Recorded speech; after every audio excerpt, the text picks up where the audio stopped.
So I had this grand idea for a North American trip, but the bike took so long to be delivered by Honda that it had to be postponed. And then I remembered I had another bike on another continent, so I decided on a wee tour of Scotland, all the way around the north coast. And this is the first video showing that.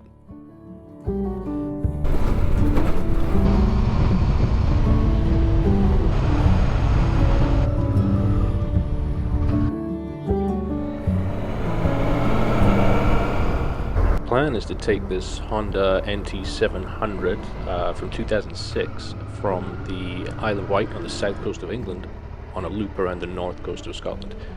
But first it was a quick trip over to Thruxton for the British Superbikes.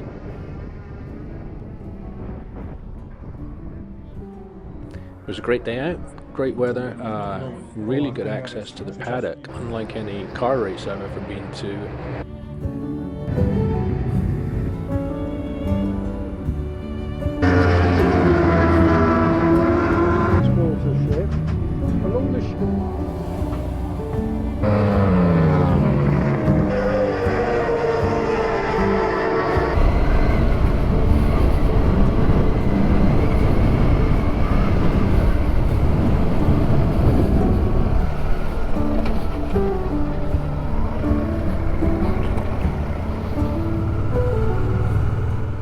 A few days later, it was time to catch the ferry off the island. I took a wrong turn, so I ended up on the back of the boat. So you can imagine on the other end, the problem I had trying to get out of Southampton, given that a couple of hundred vehicles were trying to exit the port in front of me. And then I resigned myself to pretty much a full day on the highway with the occasional sausage roll from Greg's, just to get out of England. I think if you want to tour Scotland, the first thing you need to do is get the hell out of England. It's pretty much a day of motorway. You can see it opens up once you get further north. Those service stations are fantastic old relics that have the fast food restaurants in the bridge above the motorway. And then we end up in the Lake District in northern England. It gets a lot quieter, a lot prettier, a lot greener, potentially a lot wetter. Seeing a windsock by the side of the motorway might mean trouble, and we pass the first of the many Land Rovers we're going to pass.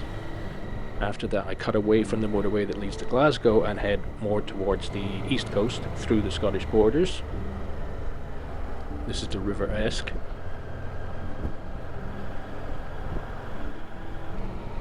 And this is where I got smacked by a bug in the eye because the visor was open and I literally couldn't see out of one eye for 30 minutes. So it wasn't exactly the highlight of my day.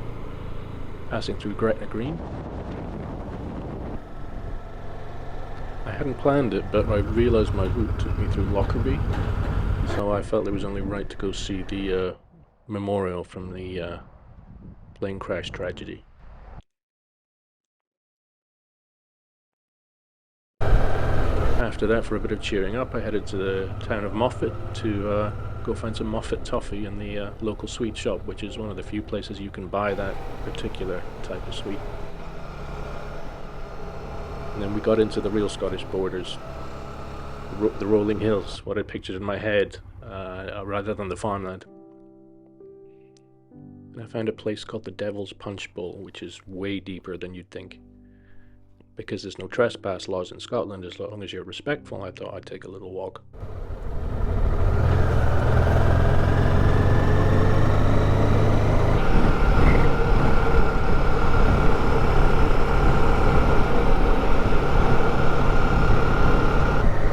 If you needed proof you were in Scotland, just check out the guy on the bicycle.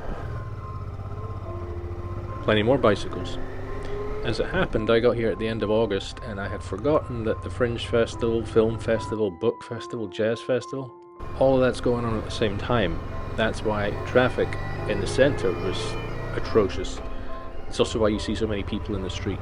If you want to get around this town in summertime, walking, bicycles, buses, or the new tram going down Leith Walk. The last mile of my journey must have taken me 45 minutes.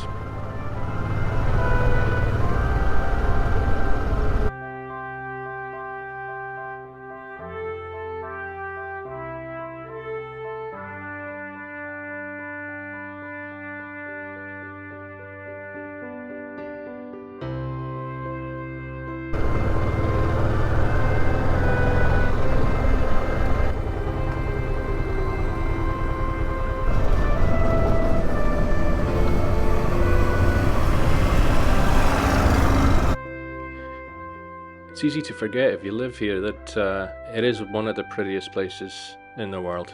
One of the best cities to walk around. Checked out an antiques barn, met up with friends, some food, a few drinks. True to form, the first bar we walked into, a guy walked out right in front of us with blood all over his nose. Welcome to Scotland. Next morning, time to head off, and as expected, the weather had turned already. And it was pretty heavy. I tried to hide out a little bit, but didn't seem that much was changing, so we're just going to push on. This was always going to happen.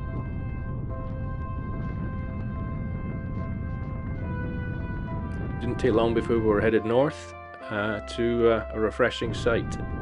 The new Forth Road Bridge to go alongside the 60s one and the 1890s train bridge. Shit. I was so busy looking at the view I forgot to check the mirror.